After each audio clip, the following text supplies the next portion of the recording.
Hello বন্ধুরা, তোমরা সবাই কেমন আছো? আশা করছি তোমরা সবাই ভালো আছো। আজকে আমি বানাবো নারকেলের দুধ দিয়ে পটলটা কেটে ধুয়ে নিয়েছি। এদিকে পটলটা লবণ হলুদ দিয়ে মেখে নিতে হবে। তারপর কড়াইতে পরিমাণ মতো তেল দিয়ে গরম করে পটলগুলো লাল করে ভেজে তুলে নেব। পটলগুলো ভাজা হতে হতে এদিকে আমি নারকেলের দুধ তৈরি করে নিলাম। এরপর একটা পেস্ট বানিয়ে নেব। পেস্টটা তৈরি করার জন্য লাগছে জিরে, কাঁচা লঙ্কা, আদা আর কিছুটা চীনাবাদাম দিয়ে একটা পেস্ট তৈরি করে নিলাম। পটলগুলো ভাজা হয়ে গেছে।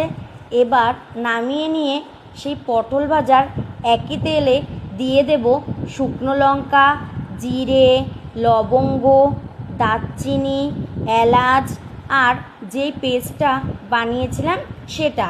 তারপর তাতে পরিমাণ মতো লবণ, হলুদ এবং কাশ্মীরি লঙ্কার গুঁড়ো দিয়ে ভালোভাবে কষিয়ে নিয়ে তেল ছাড়লে তাতে যেই পটলগুলো ভেজে রেখেছিলাম সেগুলো দিয়ে দেব।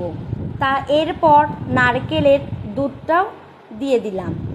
তারপর ভালোভাবে মিশিয়ে নিয়ে ফুটে উঠলে সামান্য একটু চিনি দিয়ে